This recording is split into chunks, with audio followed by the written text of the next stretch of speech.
새벽닭의 울음소리를 들으면서 저는 베드로의 회개를 생각한 적이 있습니다. 그런데 어떤 노 시인은 이 새벽닭의 울음소리를 들으면서 이런 내용의 시를 쓰셨더라고요. 이름을 밝히지 않았으니까 그 내용을 조금 각색을 해도 의미를 전달하기 위해서는 좀 괜찮겠다 하는 생각을 합니다. 닭은 우는 것이 아니다. 빛을 토하는 것이다. 얼마나 얇은 눈꺼풀이기에 오지도 않은 빛을 감지하는가. 닭은 결코 우는 것이 아니다. 빛을 외치는 것이다. 오지도 않은 빛을 감지하고 그 빛을 외치는 닭. 저는 이 시를 읽으면서 이 시대 우리 그리스도인들의 삶이 이러한 모습이 되어야 되지 않겠나 하는 생각을 했습니다. 절망으로 한숨으로 가득한 이 땅에 오늘 우리 예수로 구원받은 우리 성도들이 정말 빛 대신 예수님, 소망이신 주님을 저 세상을 향하여 비춰야 될 때라고 믿습니다. 이런 은혜의 한 주간이 나와 여러분의 이 한 주간이 되기를 예수님의 이름으로 축원합니다. 여러분 한번 옆에 있는 분 잠깐 이렇게 바라만 보시겠습니까? 잠깐 한번 바라보세요. 여러분 이분의 과거나 오늘이나 앞으로 이 사람의 모든 것을 내가 다 알 수 있다면 그 사람과 사귀겠습니까? 그 사람과 가까이 하겠냐 그런 말이에요. 결혼을 앞에 놓은 사람들이 서로의 이전의 모든 일부터 앞으로 이 사람이 어떻게 바뀔 것인가 이런 모든 것을 전부 다 환하게 안다면 과연 결혼할 수 있는 사람이 몇 명이나 될까요? 만약에 여러분에게 당신은 몇 살 때 어디서 어떤 일로 인해서 죽게 될 것입니다 라고 하는 것을 내가 너무나도 분명히 잘 알고 있다고 하면 여러분 살만 나시겠습니까? 오늘 우리의 삶이 힘들고 어려워도 하루하루를 이기면서 사는 것은 혹시 내일은 좋아지겠지, 내일은 좀 나아지겠지라고 하는 이러한 소망이 있기 때문에 그러는 것이죠. 여러분 365일 10년 20년 내 평생 동안 이 코로나 같은 역병이 이 세상을 이렇게 괴롭게 하고 나를 힘들게 할 것이다, 이것을 내가 전부 다 알고 있다면 여러분 오늘 어떻게 살겠습니까? 내일의 일을 알지 못하기 때문에 우리가 소망 가운데 사는 것이지요. 그러므로 사람에 대해서도 이 세상에 대해서도 내일을 알지 못하는 거 때로는 답답할 때 있지만 조금만 생각을 해보면 은혜입니다. 감사입니다. 그리고 그렇게 알고 살 수 있도록 하나님이 우리를 그렇게 만들지 않으셨다고 성경은 분명하게 말씀하시는데요.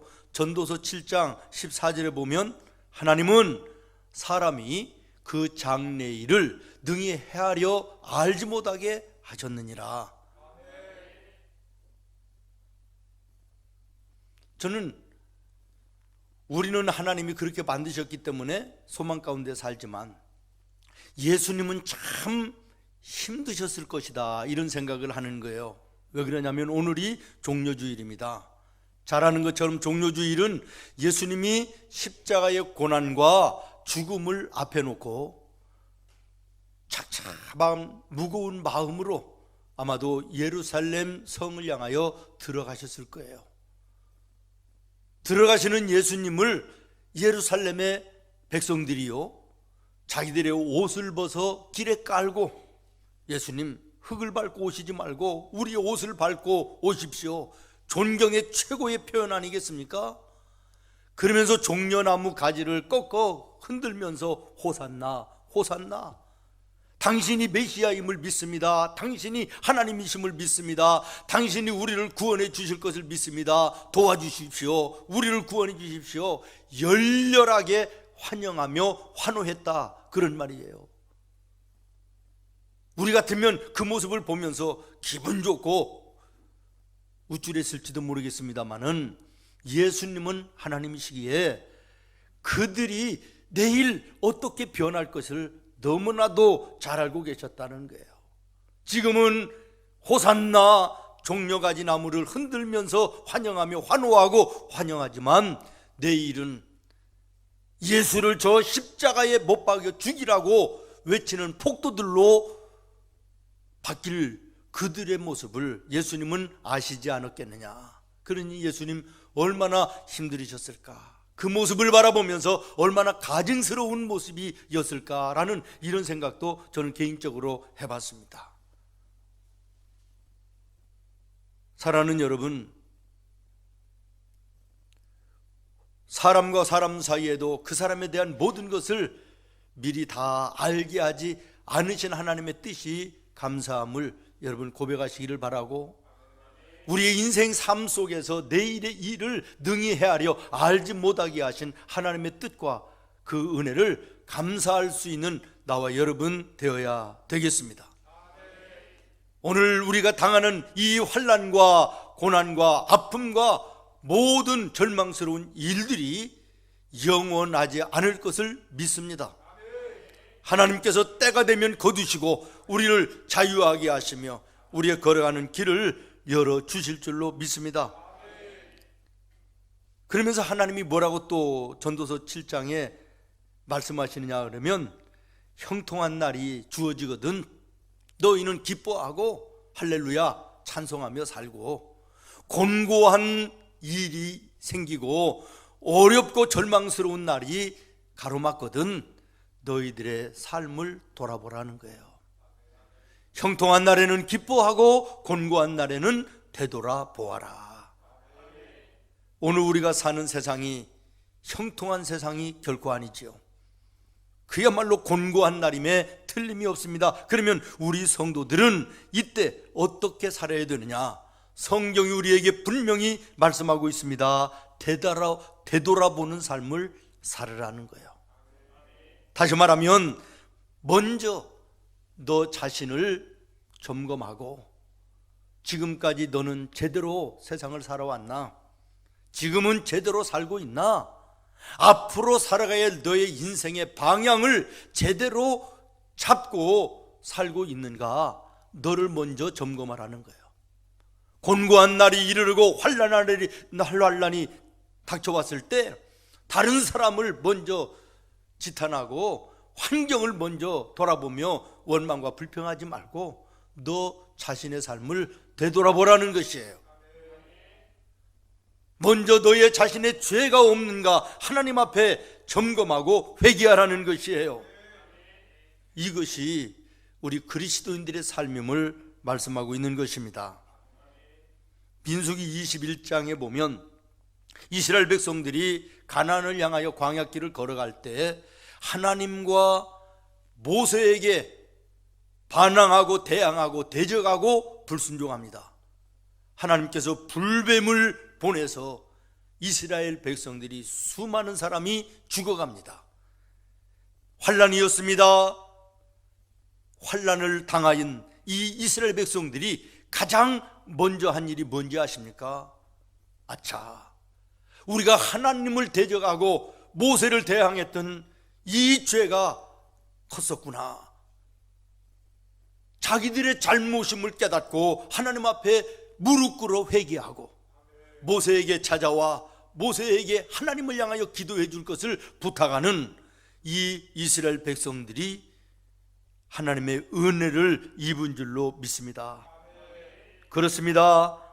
삶의 어려운 날, 환난의 날, 곤고한 날을 만나면 내 자신의 삶을 먼저 되돌아보고 하나님 앞에 내가 죄가 없는가를 점검하고 회개의 무릎을 꿇는 것이 오늘 우리 그리스도인들의 마땅한 자세인 것입니다.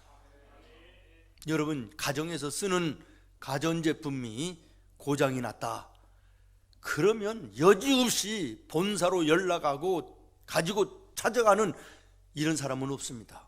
어제도 보니까 우리 집사람 핸드폰에 카메라 기능이 안 된다고 그러면서 흔들어 보고 또 눌러보고 안 되니까 전원을 껐다가 다시 켜보고 그러더라고요.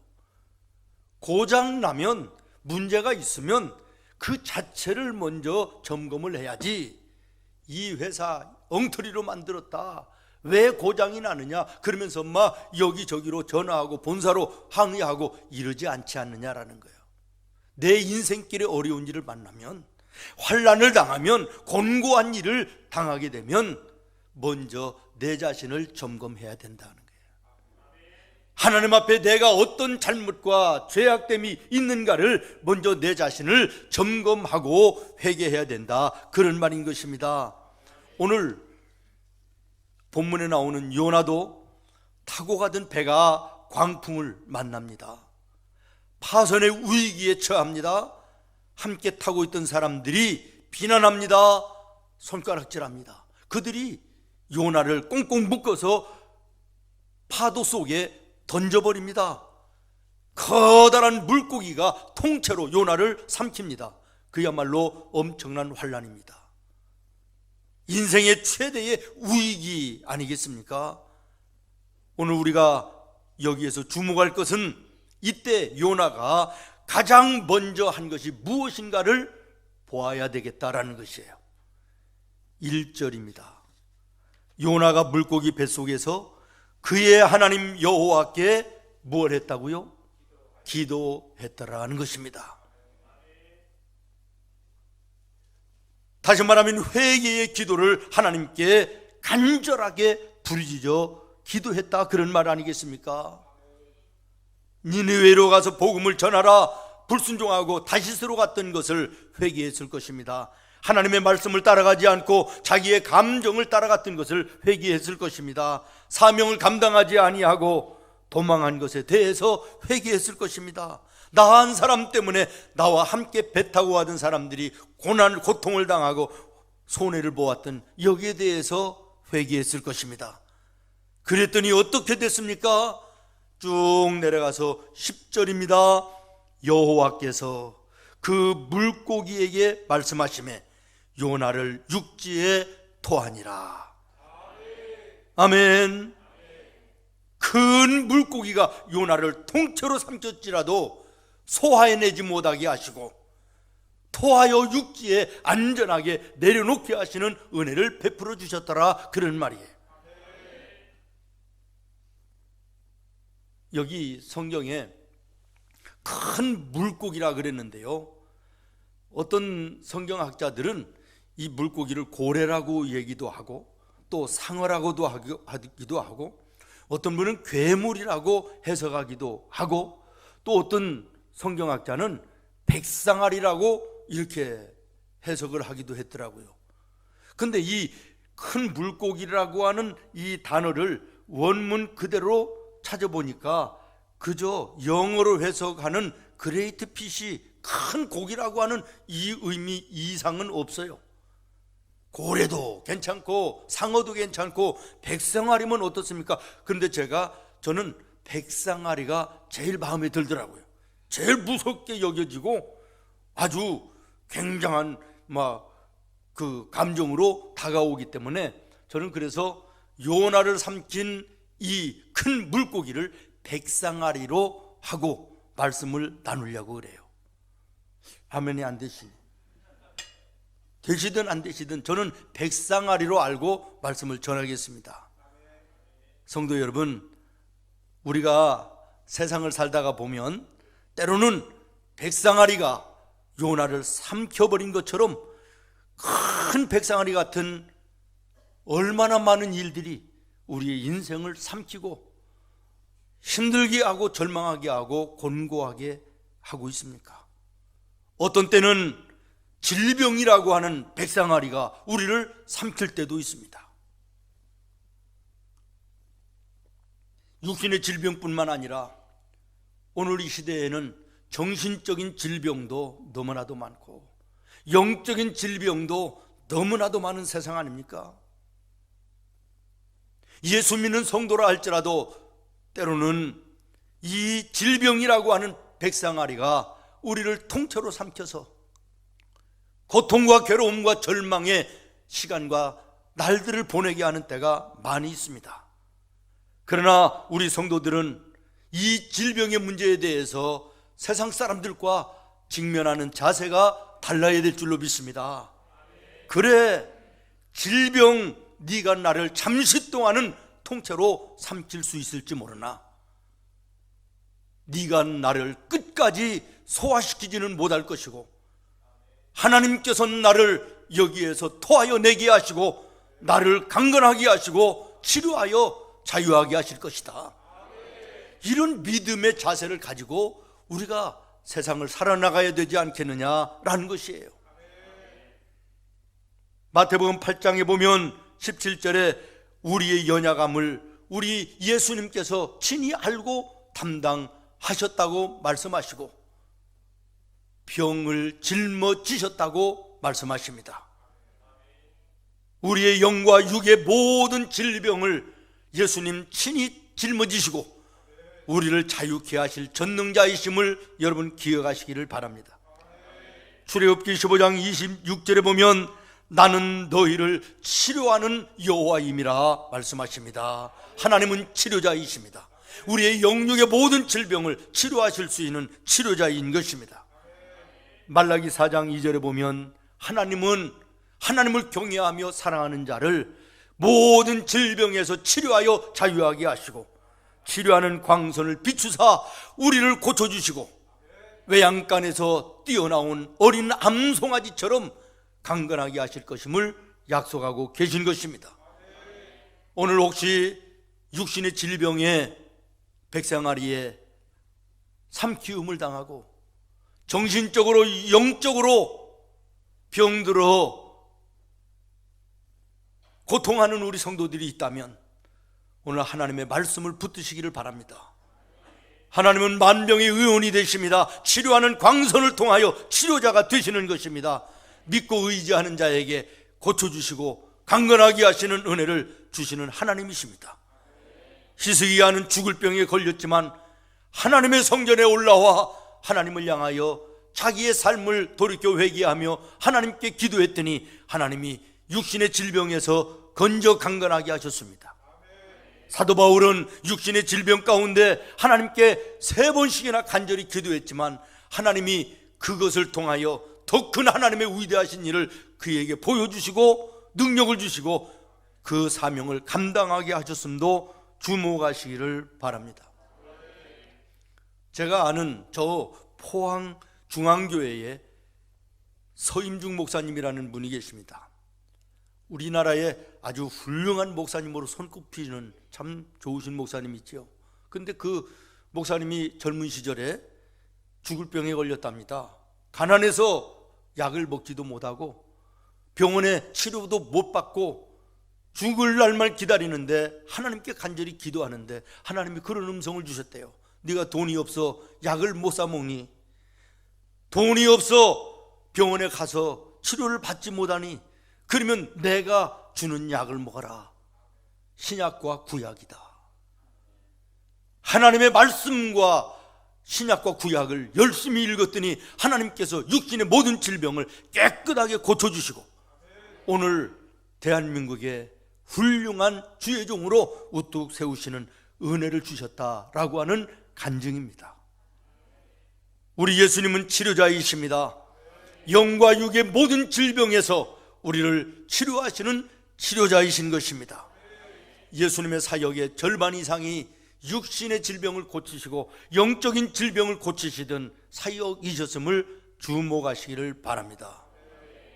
어떤 때는 생각처럼 되지 않고 계획한 것처럼 되지 않아서 실패감에 쌓이고 절망감에 빠지는 그야말로 큰 백상아리의 뱃속 같은 암흑 같은 일들을 만날 때가 있습니다. 오늘 우리가 만난 이 나라가 아니 이 세계가 처한 이 모습이 이러한 모습이 아니겠습니까? 그러나 우리 예수 믿는 그리스도인들은 세상과 달라야 될 줄로 믿습니다. 세상 사람들은 이 상황을 바라보면서 낙심하고 원망하고 절망하고 다른 사람을 탓하며 주저앉아 있는 모습이라 할지라도 우리 그리스도인들은 하나님의 말씀을 바라보며 마침내 요나를 육지에서 토하여 내시는 그 하나님의 역사하심을 믿음으로 바라봐야 될 것입니다. 그리고 이 절망의 어두운 이 시대에 빛 되신 예수, 소망을 증거하는 나와 여러분이 되어야 될 것입니다. 고린도전서 10장에 보면 우리 잘 아는 말씀처럼 하나님은 우리를 긍휼히 여기시는 하나님이십니다. 우리를 사랑하시는 하나님이십니다. 우리를 불쌍히 여기시는 하나님이십니다. 그렇기 때문에 우리가 감당하지 못할 시험은 결코 주시지 않을 뿐만 아니라 시험을 당하고 있을지라도 때가 되면 길을 열어주셔서 시험을 이기고 벗어나 하나님의 영광을 찬송할 수 있는 은혜를 주신다라고 말씀하십니다. 감당할 수 있는 힘과 능력을 우리에게 주신다고 말씀하십니다.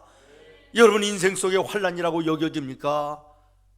감당할 수 있는 힘을 주시는 하나님께 구하시기를 바랍니다. 시편 46편 이렇게 얘기합니다. 하나님은 우리의 피난처시요 힘이시니 환난 중에 만날 큰 도움이시라. 환난을 만났다고 생각하십니까? 하나님을 부르시기를 바랍니다. 우리의 힘이 되어 주실 것이고 환난에서 우리에게 도움을 주심으로 건져 주실 줄로 믿습니다. 시편 50편입니다. 환난 날에 나를 부르라. 환난이라고 여겨지느냐? 그러면 나를 찾으라는 것이에요. 나를 부르라는 것이에요. 그것으로 끝입니까? 아닙니다. 내가 너를 건지리니 건져 주실 것입니다. 잠언 24장에 보니까 16절에 대저 의인은 7번 넘어질지라도 다시 일어나려니와. 믿음으로 하나님을 의지하고 살아가는 하나님의 자녀들은 7번이 얘기 아닙니다. 7번은 완전수이기 때문에 끝없는 것을 얘기하는 것입니다. 7번이 아니라 10번, 100번, 1000번 넘어진다 할지라도 하나님이 일으켜 세워 주실 것이라는 거예요. 다시 일어날 것이라는 것입니다. 그러나 악인은 하나님을 인정하지 않는 자입니다. 하나님을 대적하는 자들을 말하는 것입니다. 재앙으로 말미암아 엎드려질 것이다. 오늘 믿음의 성도들은 절망 가운데서도 소망이 하나님을 바라보는 것입니다. 절망의 암흑 속에서도 빛 되시는 예수님을 바라보고 기도하며 나가는 것이 그리스도인인 것입니다. 저는 요즘에 유태영 박사님의 탈무드 세미나를 듣고 있습니다. 요즘에 젊은이들은 이분을 잘 모릅니다만은 나이 지극한 분들은 이 유태영 박사님을 많이 알고 계십니다. 이분은 우리 가난한 대한민국에 먹고 살지 못하여 배고픔으로 굶주릴 때 새마을 운동을 주도하면서 우리나라의 새마을 운동을 일으켰던 최고의 공로자가 바로 이분입니다. 대통령이 이것을 하자라고는 얘기했지만 실무적인 모든 일을 이 유태영 박사님이 모든 새마을 운동의 지휘자가, 총지휘자가 되어서 이 나라를 먹고 살기 좋은 나라로 만드는 분입니다. 장로님이시기도 합니다. 어렸을 때부터 예수를 잘 믿었던 분입니다. 선교사님을 만나서 복음을 듣고 예수님을 영접하고 믿음으로 살았던 사람이에요. 근데 전라도 임실인지 어디에서 고향이라는데 가난한 머슴 아들로 태어나 공부를 못해요. 가난해서 중학교 나온 것이 마지막 학력이다 그랬는데 그때 거기에서 그는 포기하지 않았다는 것입니다. 어린 나이에도 날마다 책을 읽었대요. 왜 우리 집이 가난한가? 우리 집이 어떻게 하면 잘 먹고 잘 사는 부자의 집이 될 수 있을까? 여기에서 머물지 않고요. 우리나라가 이렇게 못 사는 나라인데, 잘 먹고 잘 사는 나라를 어떻게 하면 만들 수 있을까? 농촌을 어떻게 하면 계몽시킬 수 있을까? 어린 나이에 그런 생각을 했다는 거예요. 그런데 어느 날 책을 읽다가 덴마크라는 나라를 소개하는 책을 읽은 거예요. 가슴이 뜨거워졌습니다. 조그마한 나라 덴마크가 세계에 가장 잘 사는 나라, 부자의 나라로 살 수 있는 비결이 무엇일까 궁금해서 내가 그 나라에 가서 배우고 왔으면 좋겠다, 이런 뜨거운 마음이 생겼다는 거예요. 하나님, 내가 그런 마음이 있습니다. 나를 덴마크로 보내주십시오. 기도를 하는데요, 그때 당시만 해도 우리나라와 덴마크는 이 교류가 없었기 때문에 전혀 관계가 없는 단절된 나라였다는 거예요.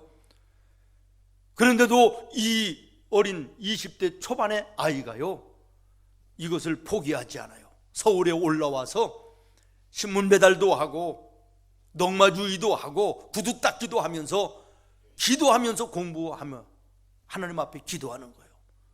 그러다가 어느 날 내가 덴마크를 가야 되겠다. 그래서 내가 덴마크를 가는 방법이 무엇일까? 나를 그렇게 해줄 수 있는 덴마크에 가장 힘 있는 사람이 누굴까 생각하다가, 덴마크의 왕이라면 나를 그렇게 해줄 수 있지 않겠느냐. 그래서 왕에게 내가 편지를 써야 되겠다, 이런 마음을 가졌대요. 근데 왕의 이름을 알아야지요. 그래서 도서관에 찾아가지고 백과사전을 뒤져가지고 덴마크의 왕의 이름을 알아냈다는 거예요. 그때 그 덴마크 왕의 이름이 후레드릭 9세인지 19세인지 자전, 그때 후레드릭이라는 왕이, 그래서 이제 이름을 알아가지고 그 왕 앞으로 편지를 썼대요. 내가 당신네 나라에 가서 공부를 해가지고 못 사는 우리나라를 잘 사는 나라로 만들어 볼 이런 마음이 있는데 나를 좀 공부를 하게 해 주십시오. 그리고 편지를 썼는데 편지를 붙일 주소를 알아야죠. 왕의 이름은 책을 통해서 알아냈는데, 그래가지고 너무 이렇게 무겁게 심각하게 듣지 말고, 이게 이 표정을 못 읽으니까 참 답답하네. 편지는 보냈는데 되겠는데 주소를 알아야 보냈죠. 그래서 생각을 했대요. 그랬더니 성령이 깨닫게 해주시더래. 왕이니까 수도에서 살겠지, 시골에서 살겠나. 그리고 우체부는 왕이 사는 그곳을 알겠지.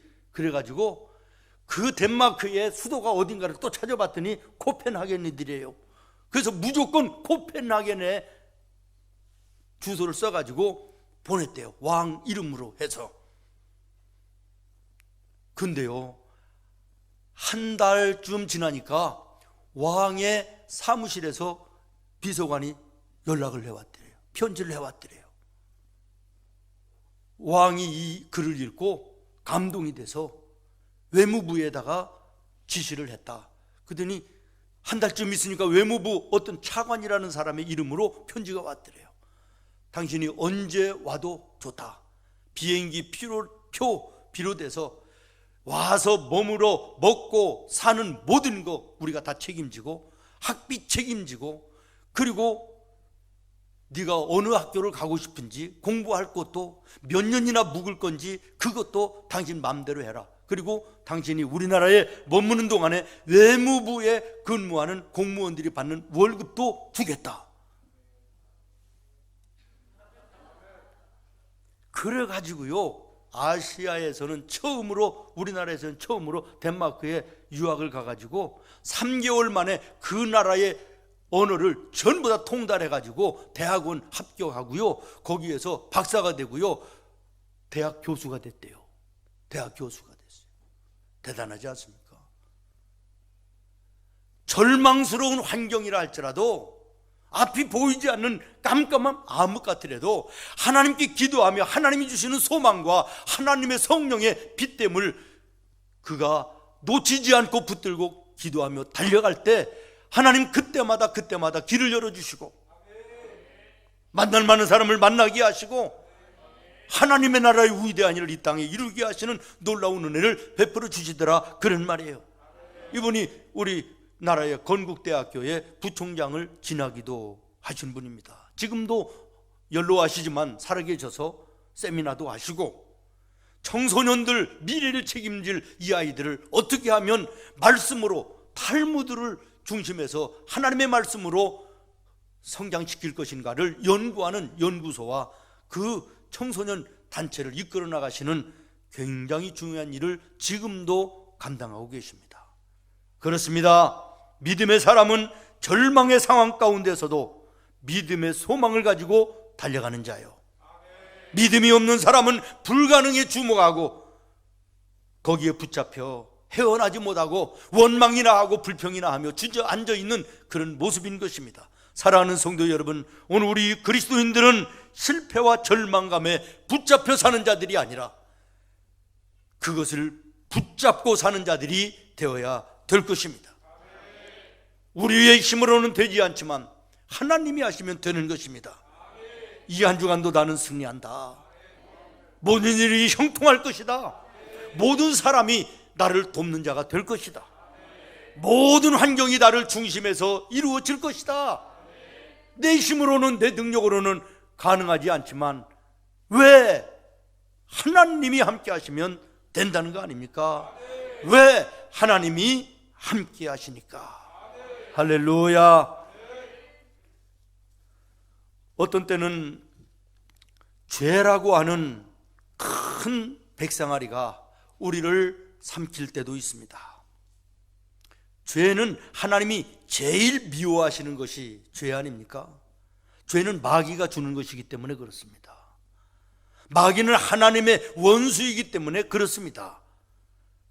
그러나 세상 속에 죄와 관계없이 사는 사람은 한 사람도 없지요. 모두가 죄와는 밀접한 관계를 가지고 있습니다. 여러분 앞에 하나님의 말씀을 선포하는 주의 종이라고 그래서, 이 목사라고 그래서 죄가 없겠습니까? 여러분이 알지 못하기 때문에 그렇지 나 같은 죄인이 어디 있겠는지. 여러분 지금 앉아있는 자리에서 거룩하게 옷을 입고 마스크도 하고 해서 잘 모르는 것 같지만 하나님은 여러분을 잘 아시지 않겠습니까?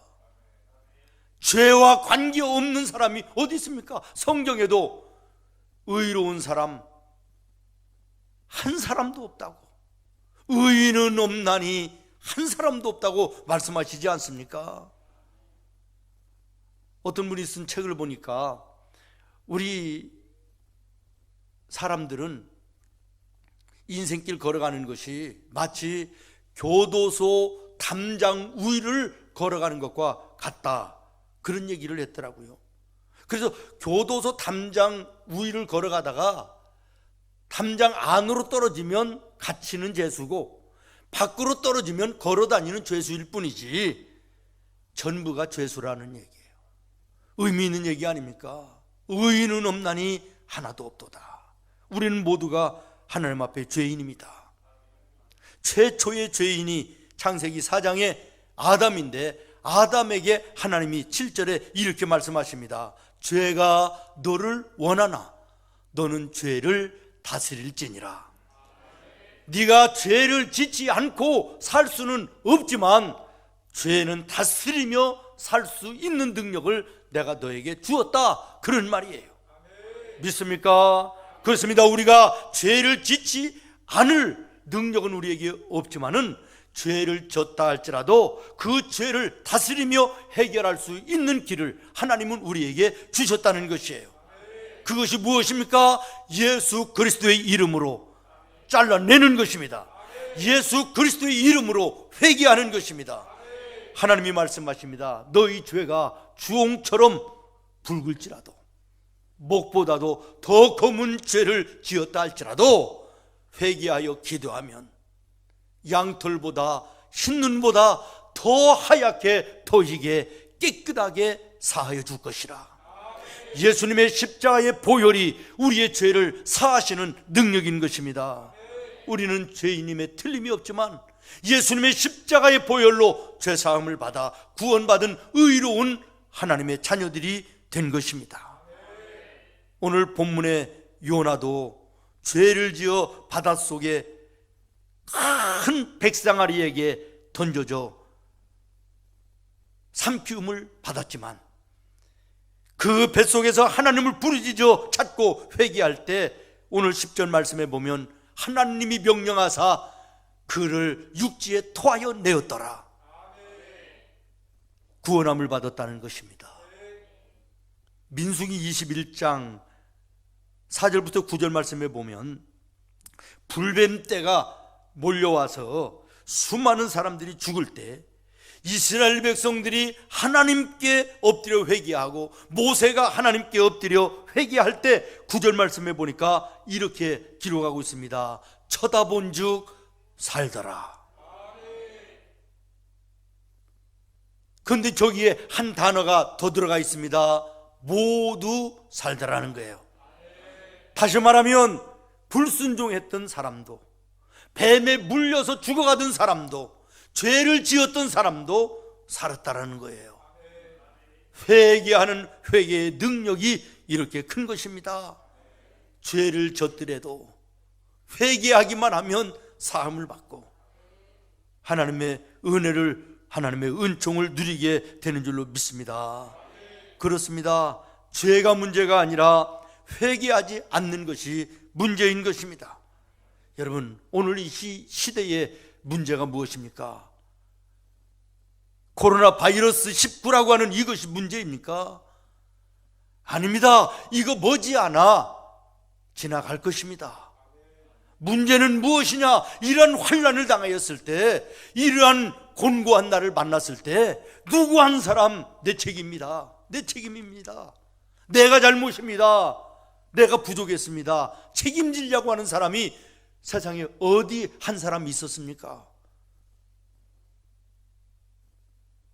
전부가 네 탓이다, 내 탓이다, 나라 탓이다, 너의 탓이다, 저 나라다, 잘못이다, 이 종교가 잘못이다, 이러고만 있는 거 아닙니까? 오늘 이런 시대를 바라보며 우리 그리스도인들은 먼저 내 자신을 점검해야 됩니다. 내 죄를 점검해야 됩니다. 하나님의 앞에 구원받은 하나님의 자녀답게 내가 살지 못했던 것은 뭐가 있는가? 교회가 교회로서의 사명을 제대로 감당하지 못한 것은 혹시 없는가?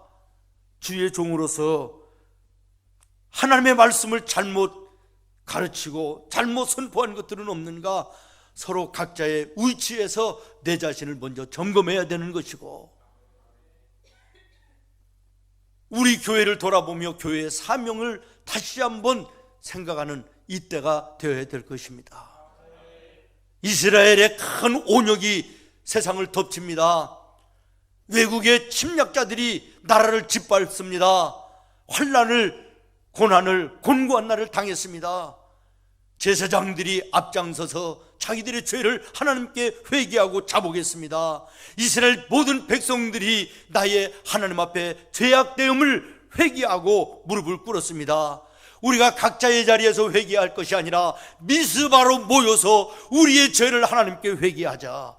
온 이스라엘이 미스바에 모였습니다. 너의 잘못이다, 너의 잘못이다 얘기하지 아니하고 나의 잘못임을 고백하며 하나님 앞에 미스바 광장에 눈물로 회개할 때 하나님께서 이스라엘의 환난을 거두어 주셨습니다. 어두움이 떠나게 하셨습니다. 오늘 이 시대에 진정한 어두움을 책임질 이 사명이 오늘 우리 그리스도인들에게 있음을 기억하시기를 바랍니다. 오늘 우리 교회가 내 믿음으로 하나님 앞에 죄악되고 잘못된 것들을 찾아 회개하며 내부터 하나님 앞에 신실하고 정결하고 깨끗할 때 점점 이 세상은 밝아지게 될 것이며 어둠이 물러가고 하나님의 뜻이 이 땅에 바로 세워지게 될 줄로 믿습니다. 이스라엘 민족을 다른 말로 요나 민족이라 이렇게 부른답니다. 요나 민족. 저는 이 말을 들으면서 우리 성도들이 요나 성도들이 됐으면 좋겠다 이런 생각을 했습니다. 무슨 얘기냐? 구약 성경을 여러분 읽어보셨습니까? 조그마한 그 이스라엘 나라를요, 옆에 있는 모든 강대한 나라들이 수시로 침략해서 뺏어요. 바벨론이 뺏기도 하고 애굽이 침략해서 뺏어가기도 하고 아수르가 침략해서 뺏어가기도 합니다. 그러나 하나님께서 그들에게 끝까지 먹히지 아니하게 하시고 요나를 육지에 토하게 하셨던 것처럼 아수르에서, 바벨론에서, 애굽에서 이스라엘을 토하여 내게 하셨습니다. 현대사회에 와서는 독일이 이스라엘을 삼켰지 않습니까? 소련이 이스라엘을 삼킨 적도 있지 않습니까?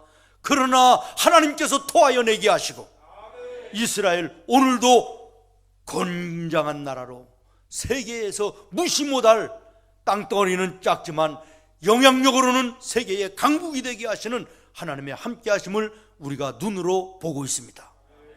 백상아리 같은 것이 먹었을지라도 소화시키지 못하고 토하여 내게 하시는 우리 하나님이 나의 하나님이십니다.